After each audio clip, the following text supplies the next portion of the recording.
అందరికీ నమస్కారం. కార్యక్రమం ప్రారంభించే ముందు గురువుగారు బ్రహ్మర్షి పత్రి గారికి ఒకసారి మనం ధన్యవాదాలు చెప్పుకుందాం. మనం 78 ఎపిసోడ్ల నుంచి ఒక విషయం మీద చెప్పుకుంటున్నాం. ఉపమాన ధ్యాన సందేశాలు. దాంట్లో ఈరోజు 7వ పార్ట్ చెప్పుకుంటున్నాం.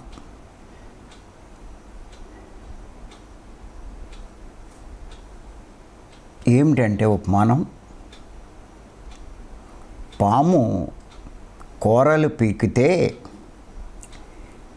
ఎవ్వరికీ హాని చెయ్యలేదు. అలాగే ధ్యానం ద్వారా మనిషిలోని చెడు తొలగిస్తే ఎవ్వరికీ హాని చెయ్యడు. మనిషిలోని చెడు తొలగిస్తే అంటే ఇక్కడ ఈ మాటలో అర్థం ఏంటంటే, ఎవరిలో అయినా సరే ఏ మాత్రం చెడున్నా ఎంతో కొంత హాని చేస్తాడు.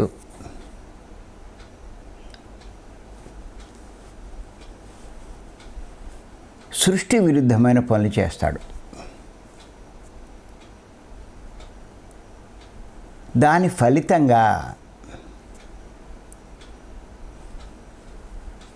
తను చెడు కర్మలు పోగేసుకుంటాడు. అందుచేత ఆధ్యాత్మికంగా ఎదగలేడు.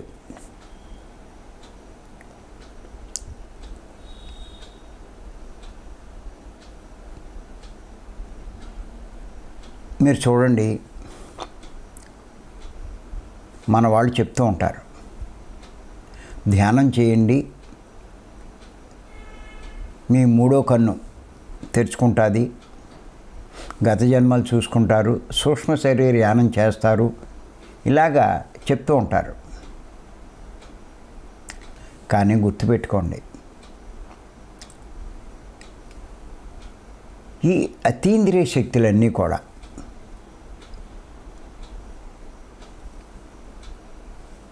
మానవులకు ఎప్పుడు ఇవ్వబడతాయి అంటే, వారి కర్మలన్నీ దగ్ధం చేసుకున్నప్పుడు, కర్మలన్నీ లేకుండా చేసుకున్నప్పుడు ఇవన్నీ ఇవ్వబడతాయి.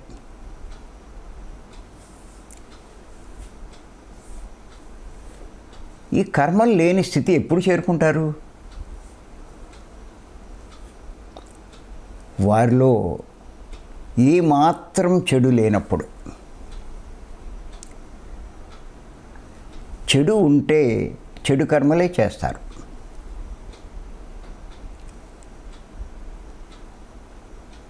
ఎలాంటి చెడు ఉంటే అలాంటి చెడు కర్మలు చేస్తారు. ఎంత చెడు ఉంటే అన్ని కర్మలు చేస్తూ ఉంటారు. మరి కర్మలు ఉంటే ఇవన్నీ ఎక్కడొస్తాయి? ఈ అతీంద్రియ శక్తులు. మానవుడు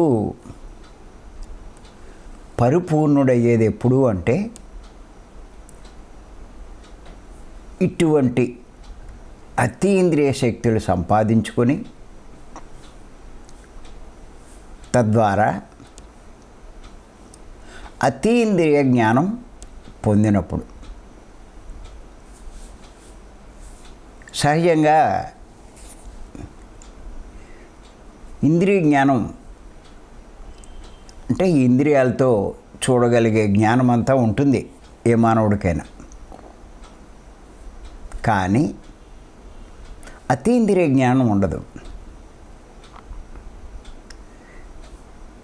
ఇంద్రియాలకు అతీతమైంది అంటే ఈ కళ్ళకు కనిపించంది, ఈ చెవులకు వినిపించంది, ఈ ఇంద్రియాలు ఈ నోటితో చెప్పలేంది, ఇలాంటి జ్ఞానం.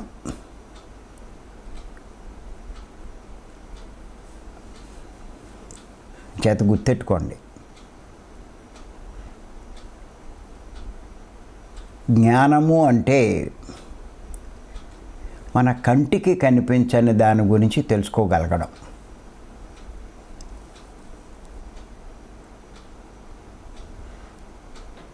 ఈ రెండు కళ్ళతో చూడలేనిది చూడగలగడం, ఈ రెండు చెవులతో వినలేనిది వినగలగడం,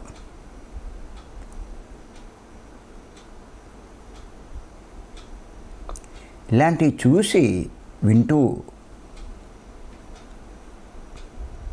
దాన్ని ఈ నోటితో చెప్పగలగడం అన్నీ యోగులు చేస్తారు.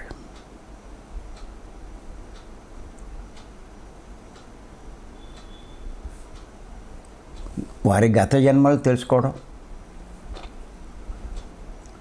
అందరి గత జన్మలు చూడగలగడం, ఎదుటి వారి మనసులో ఏముందో తెలుసుకోగలగడం, ఇవన్నీ అతీంద్రియ జ్ఞానం అంటారు. అలా తెలుసుకున్న దాన్నే అతీంద్రియ జ్ఞానం.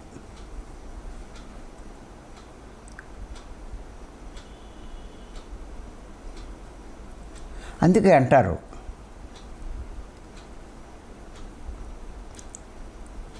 ఆ మూడో కన్ను ఉన్నవాడికే అర్థమవుతుంది నేను ఆత్మ అన్నది. లేకపోతే నేను దేహం అన్నట్టుగానే ఉంటాడు. ఎంత చెప్పినా అలాగే ఉంటాడు.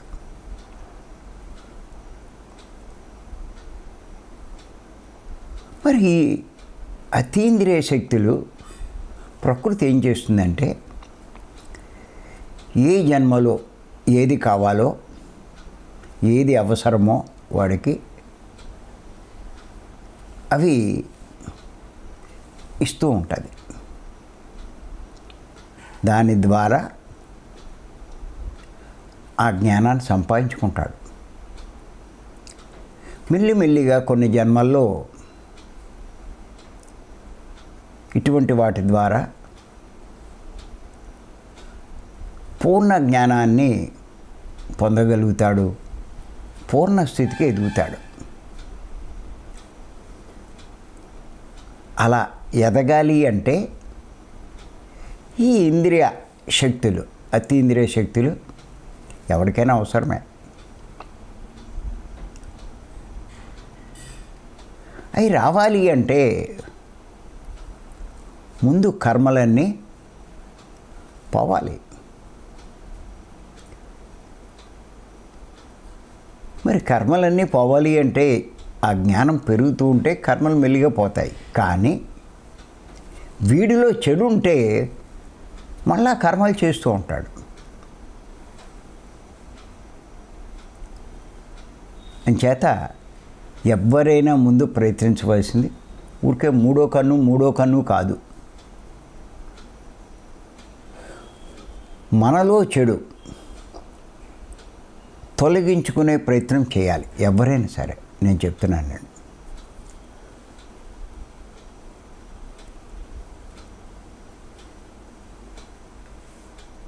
ఏమీ లేదు, ఉండదు, ఆలు లేదు, సోలు లేదు. కొడుకు పేరు సోవలింగం అంట. చాలా విచిత్రం. ఇలా జ్ఞానంలో కూర్చుంటారు, అలా మూడో కన్ను అంటారు. నా గజ్జన్మలు అన్నీ చూసేసుకున్నానంటారు.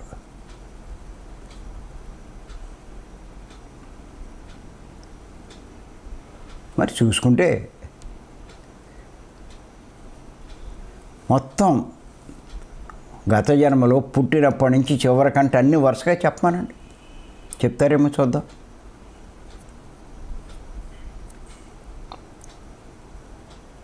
అయ్యేం పెద్ద విశేషం ఏం కాదు. ఏయో అనిపిస్తూ ఉంటాయి, అవి దీనికి అన్వయించుకుంటారు. అది కాదు. ముందు మీరు చేయవలసింది ఏంటంటే మీలో చెడు లేకుండా చూసుకోండి. నేను చెప్పేది అది. ఫస్ట్ మీ చెడుని ప్రక్షాళన చేసుకోండి. ఏ రకమైన చెడు లక్షణాలు ఉండకూడదు. గుర్తుపెట్టుకోండి, ధ్యానం యొక్క ముఖ్య ఉద్దేశం మనలో ఉన్న చెడు తొలగించుకోవడం. రాసుకోండి ఇది. అంతేకాని మూడో కన్ను సంపాదించుకోవడం కాదు. ఈ మెట్టెక్కకుండా తర్వాత మెట్టు ఎలా ఎక్కుతావు నువ్వు? మొదటి మెట్టు ఎక్కితేనే రెండో మెట్టులోకి వెళ్తావు.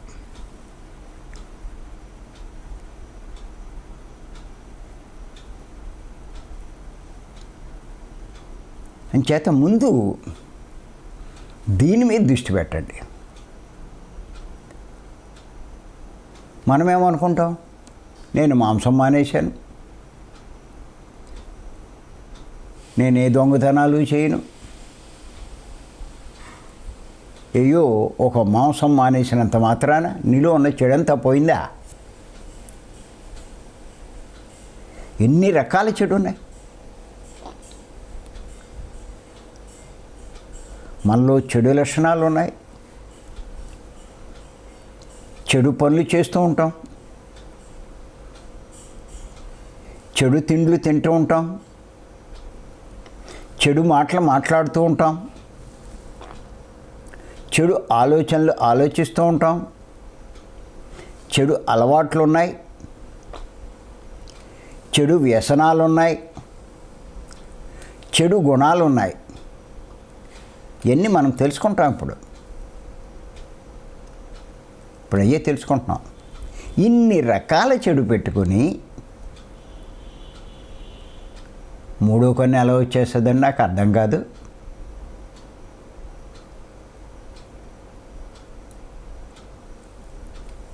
అంచేత ఎన్ని తొలగించుకునే ప్రయత్నం చేయండి. మరి మనం ఇప్పుడు ఈ చెడు లక్షణాల గురించే తెలుసుకుంటున్నాం. ఏంటంటే చెడు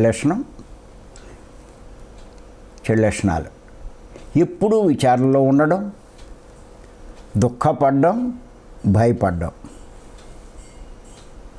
ఇంకా నేనేమీ చెయ్యలేనని, సాధించలేనని అనుకోవడం,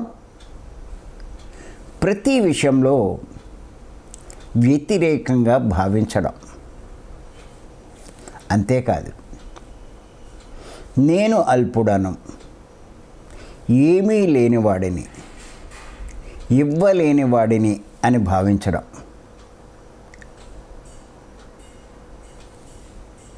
ఇంకా ఎదుట వారిలోని లోపాలు చూడటం. ఇవన్నీ చెప్పుకున్నాం మనం. వీటన్నిటి గురించి వివరంగా చెప్పుకున్నాం. ఇప్పుడు ఇంకొక లక్షణం గురించి చెప్పుకుందాం. ఎదుటి వారిని చులకనగా చూడటం, తక్కువగా భావించడం, అవమానించడం. మళ్ళా రాసుకోండి. ఎదుటి వారిని చులకనగా చూడటం, తక్కువగా భావించడం, అవమానించడం. ఈ లక్షణం కూడా చెడు లక్షణమే.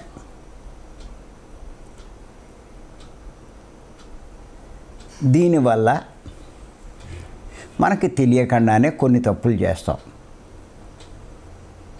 అవి చెడు కర్మల కింద మన ఖాతాలో రికార్డు అవుతాయి.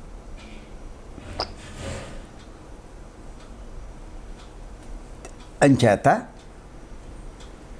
ఇది బాగా గుర్తుపెట్టుకోండి.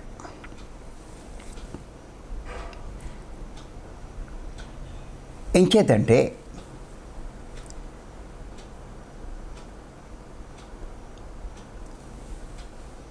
చాలామంది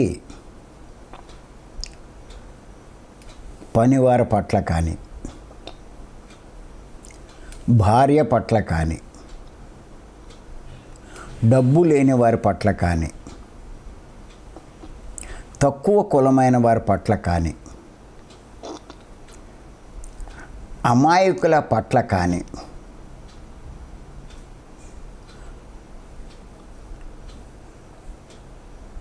తక్కువ భావంతో ఉంటారు, అలా ప్రవర్తిస్తారు. తానే వారికంట అధికుడు అన్నట్టుగా ప్రవర్తిస్తూ ఉంటారు.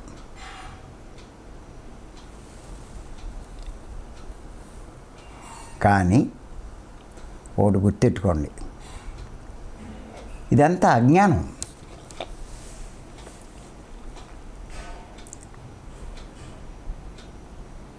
ఎందుచేతనంటే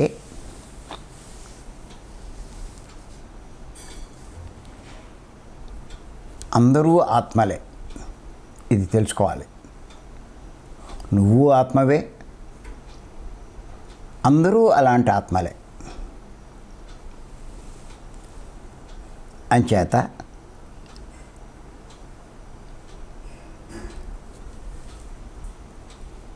అలాంటి ప్రవర్తన మనం ఉండకూడదు.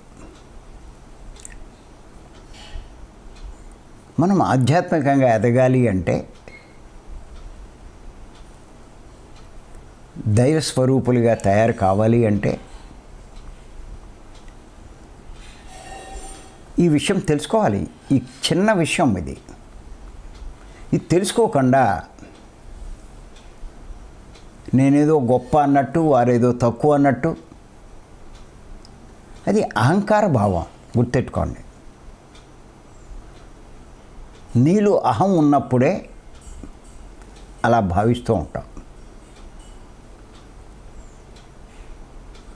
వాడు పనివాడు, దానికంట నేను గొప్పవాడిని, అవును నా భార్య నా మాట వినవలసింది, ఇది నేనే అదుకుణ్ణి.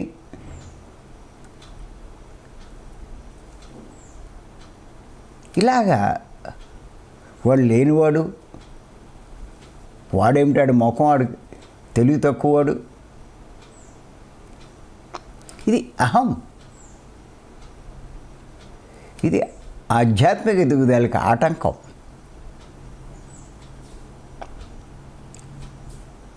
అందుకే చూడండి, అన్నమాచార్యుల వారు అన్నారు, ఏమన్నారంటే బ్రహ్మం ఒక్కటే, పరబ్రహ్మం ఒక్కటే.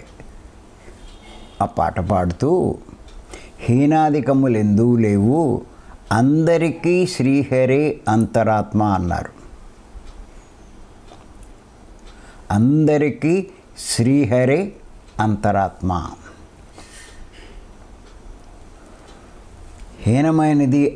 హీనమైన వాడు లేడు, అధికమైన వాడు లేడు. ఆఖరికి ఏ ప్రాణికోటైనా సరే అన్నీ ఒకటే, అన్నిట్లో ఉన్నది ఆ శ్రీహరే.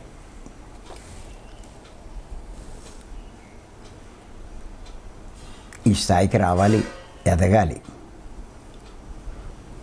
అంచేత ఇది తెలుసుకున్నవారు, ఇది అర్థమైన వారు, ఈ జ్ఞానం ఉన్నవారు, డబ్బున్నవారిని కానీ పదవులు ఉన్నవారిని కానీ ఎక్కువగా గొప్పగా భావించరు. అలాగే అవి లేని వారిని కానీ, ముష్టి వారిని కానీ, రోగగ్రస్తులను కానీ, తెలివి తక్కువ వారిని కానీ తక్కువగా చూడరు.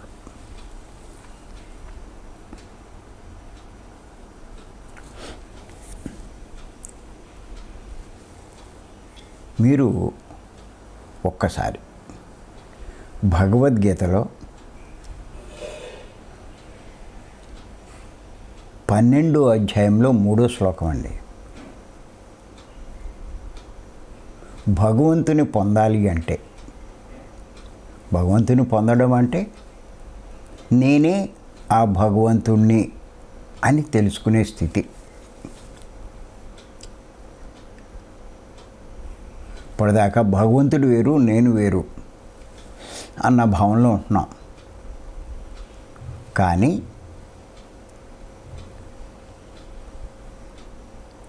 ఆయన వేరు నేను వేరు కాదు, ఆయనే నేను అనే స్థితి భగవంతుని పొందడం అంటే.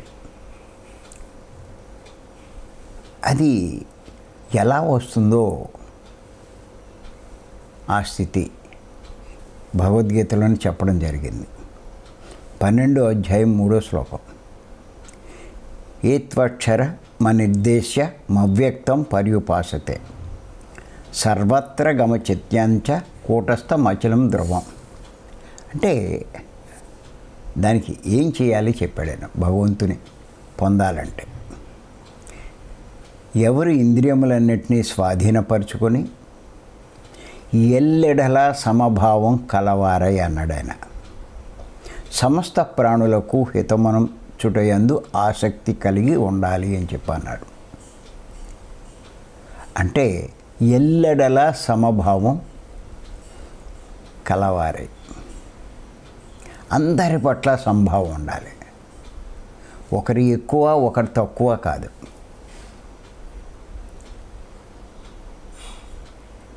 సృష్టిలో ఉన్నవాళ్ళంతా సమానమే. ఎవరు ఎక్కువ ఎవరు తక్కువ. అలాగే మనం చూస్తే కనుక 5వ అధ్యాయం 18వ శ్లోకం ఏంటంటే, విద్యా వినయ సంపన్నే బ్రాహ్మణే గవిహస్తిని సునిచైవ స్వపాకైచ పండిత సమదర్శన. అంటే విద్యా వినయం కలిగినటువంటి బ్రాహ్మణుడు గోవు, ఏనుగు, శునకము, కుక్క మాంసం వండుకుని తినే చండాలుడు, వీరందరి పట్ల సమదృష్టి కలిగిన వాడే పండితుడు. అంటే జ్ఞానంలో పండినవాడు అని చెప్పి అన్నాడు. అంచేత స్పష్టంగా చెప్పాడు భగవద్గీతలో. ఎవ్వరి పట్ల తక్కువ భావం, హీనభావం, అల్పభావం ఉండకూడదు. అది కూడా చెడు లక్షణమే. బయట వాళ్ళు కూడా మనకు అనవసరం. ఈ మార్గంలోకి వచ్చాం.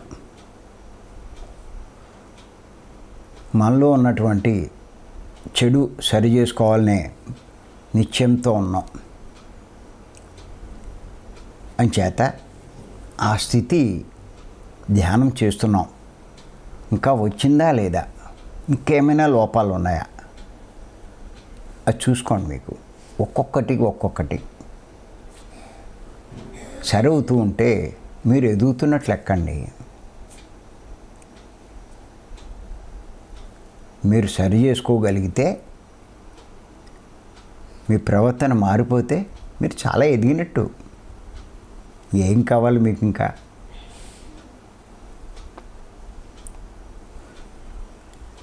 అంచేత గుర్తుపెట్టుకోండి, పనివారి పట్ల కానీ, భార్య పట్ల కానీ, డబ్బు లేని వారి పట్ల కానీ, తక్కువ కులమైన వారి పట్ల కానీ, అమాయకుల పట్ల కానీ తక్కువ భావంతో ఉండకూడదు. నేనే అధికమన్నట్టు ఉండకూడదు.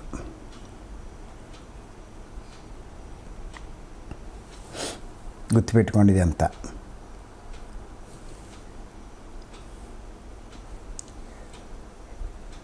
ఎంచేతంటే అందరూ ఆత్మలే కాబట్టి. ఇక్కడ చాలామందికి ఒక సందేహం వస్తుందండి. ఏమిటంటే సందేహం,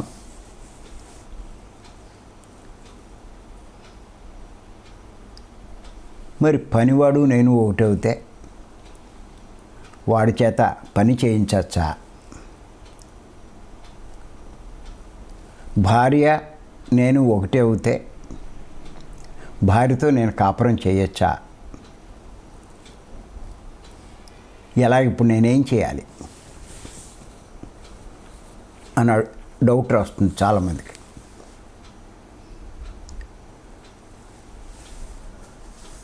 ఆ ముష్టివాడిని నేనేం చేయాలి? ఇలాంటి సందేహాలు వస్తూ ఉంటాయి. వాడిని కూడా తీసుకొచ్చి మా ఇంట్లో కుర్చీలో కూర్చోబెట్టినా, ఇలాంటి సందేహాలు వస్తాయి. అందుకే వశిష్ఠుల వారు ఏమన్నారంటే, బాహ్యంలో ద్వైతం, అంతరంలో అద్వైతం ఉండాలన్నారు. చాలా ఇంపార్టెంట్ ఈ పాయింట్, గుర్తెట్టుకోండి. లేకపోతే మీరు కన్ఫ్యూజన్ అయిపోతూ ఉంటారు. బాహ్యంలో ద్వైతం, అంతరంలో అద్వైతం. బాహ్యంలో అంటే పనివాడిని పనివాడిగానే చూడు, కానీ అంతరంలో వాడు ఆత్మస్వరూపుడే, నేనెంతో వాడు అంతే. ఆ భావం నీలో ఉన్నప్పుడు కించపరచవు, అవమానించవు, తక్కువగా చూడవు. వాడికి ఇవ్వాల్సింది ఇస్తావు, వాడిని గౌరవిస్తావు, అవమానించవు, చేయించుకోసం పనులు చేయించుకుంటావు.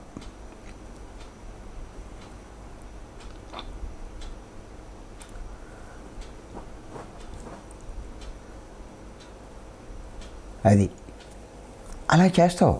అలాగే భార్యతో సంసారం చేస్తావు, కానీ ఆవిడని గౌరవిస్తావు, నీతో సమానంగా భావిస్తావు.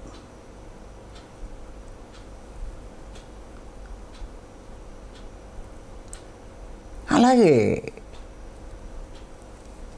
ఎవరి పట్లైనా ప్రవర్తిస్తూ ఉంటాం. బాహ్యంగా వాడు ముష్టివాడే, అంతరంలో మటుకు వాడు ఆత్మే. అని అవమానించవు.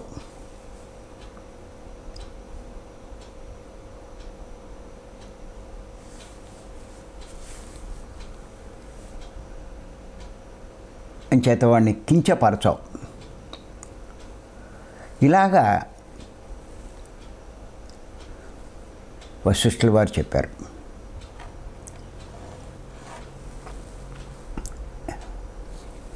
ఇంచేతంటే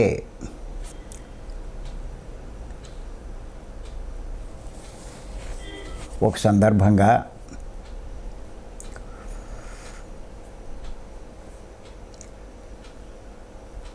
పత్రి గారితో ఒక డిస్కషన్లో ఏమైందంటే, ఓ ట్రెక్కింగ్కి వెళ్ళాం. ఆ ట్రెక్కింగ్లో ఓ డిస్కషన్ వచ్చింది. అందరూ ఒకటే అన్నట్టుగానే పత్రి గారు చెప్పారు. అందరూ ఒకటే ఎలా అవుతారండి? అన్నీ గొప్ప జన్మలు ఎలా అవుతాయి? వాడు ముష్టివాడు, అది నీచ జన్మ కదా.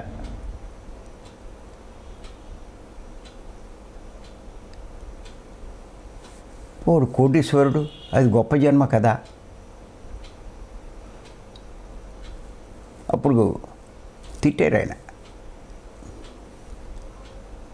అన్నీ గొప్పవేనయ్యా, ఏది నీచ జన్మ కాదు, హీనమైన జన్మ కాదు అన్నారు.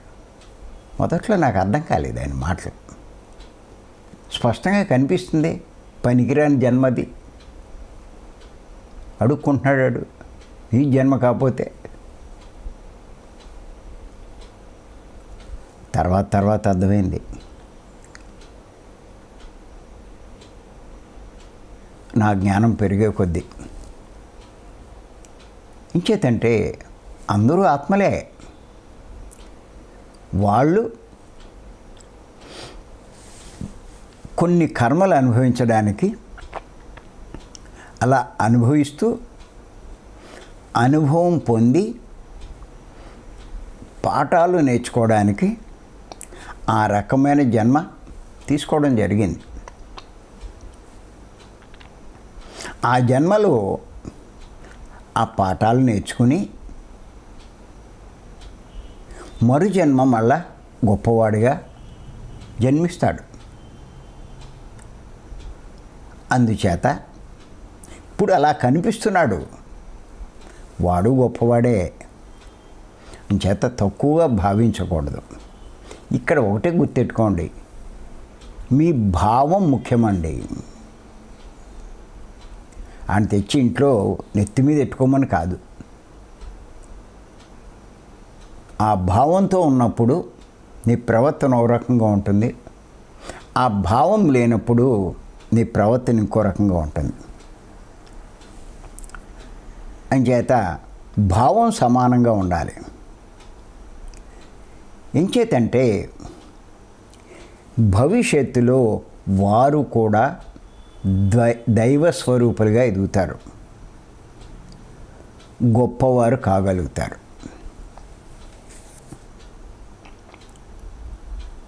ఇది బాగా గుర్తుపెట్టుకోండి. అందరూ గొప్పవాళ్ళే. కొంచెం వెనక ముందు ప్రతి ఒక్కరూ ఆ స్థితికి ఎదుగుతారు. చేత ఆ భావం వదిలేయండి.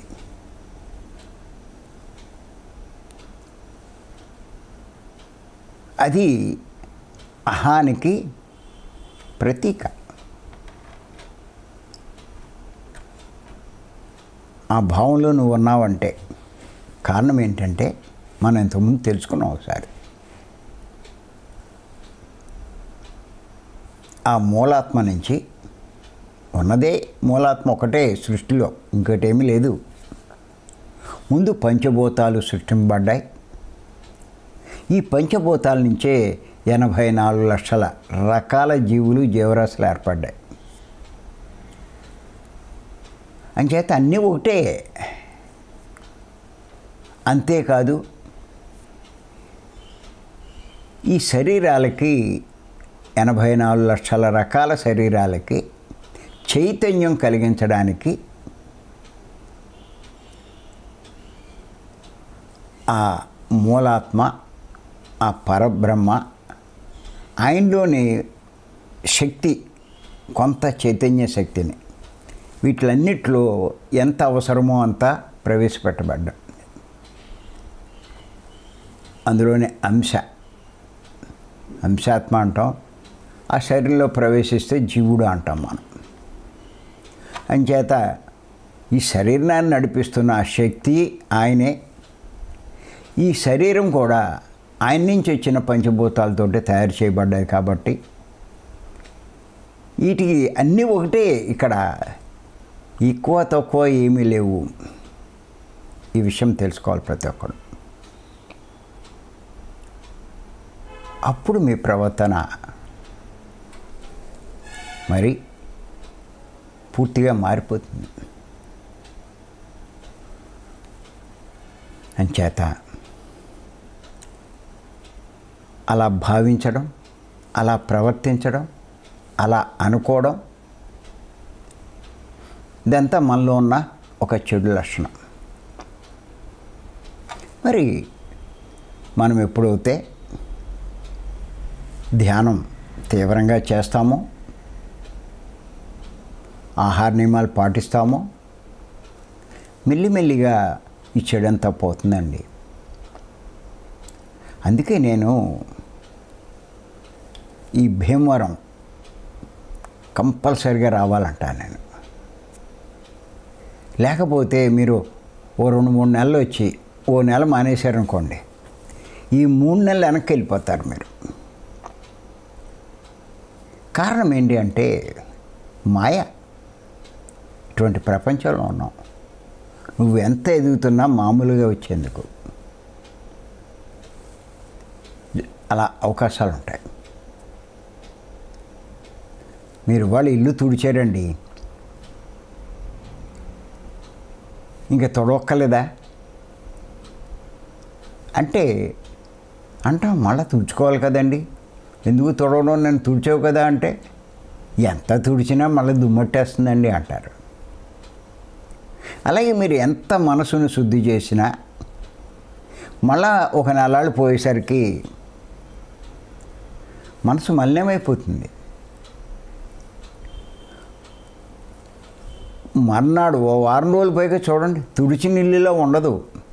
అలాగే బాగా ధ్యానం చేశారు, భీమవరం వచ్చి బాగా శుద్ధి చేసుకున్నారు, మంచి పట్టు సాధించారు, 5 నిమిషాల్లోనే ధ్యాన స్థితిలోకి వెళ్ళిపోతున్నారు.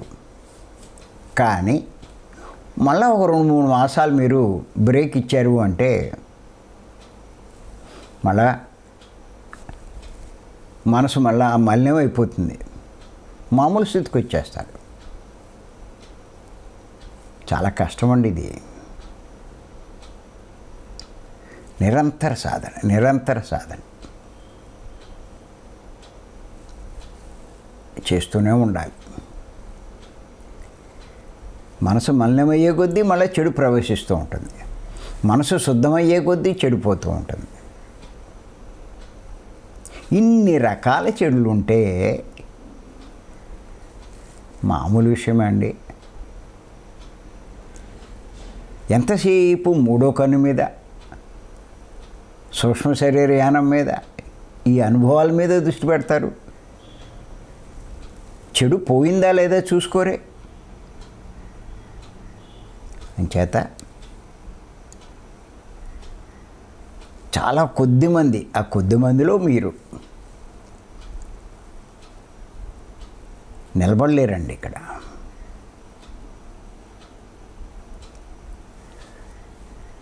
ఎందుకంటే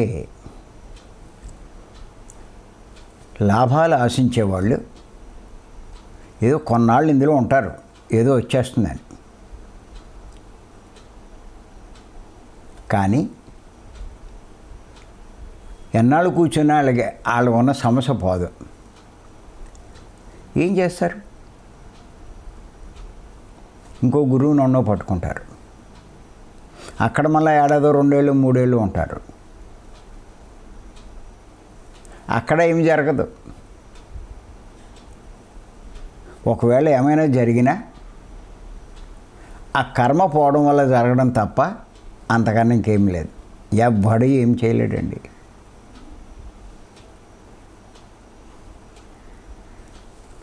ఎవరిని ఆరే ఉద్ధరించుకోవాలండి. చేత సమస్యలు అయ్యి కావు, చెడు ఉండడం వల్లే అన్నీ వచ్చినాయి. మీ చెడే లేకపోతే అవి రానే రావు. ముందు కొన్ని చెడు చెప్పుకున్నాం. పత్రి గారు అన్నిటికంటే మూలమైన మాంసాహారం మానేమన్నాడు, మాటలు జాగ్రత్తగా ఉండమన్నాడు, ముఖ్యమైనవి చెప్పాడు. ఇప్పుడు అవన్నీ మనం అధిగమించాం, పెద్ద పెద్దవన్నీ కూడా. ఇప్పుడు చిన్నవి, ఇంకా సూక్ష్మమైనవి, అవన్నీ తెలుసుకుంటున్నాం. ఇప్పుడు ఎదగకపోవడం ఏంటి? మీలో ఎంతో మార్పు వచ్చింది ఇంతకు ముందుకే ఇప్పటికి. ఇంకొంచెం ఎదిగే ప్రయత్నం చేస్తున్నాం. అది అంచేత మరి రేపు మరికొన్ని విషయాలు చెప్పుకుందాం. ఈ అవకాశం ఇచ్చి మీ అందరికీ నేను మరొక్కసారి ధన్యవాదాలు చెప్తాను. Thank you.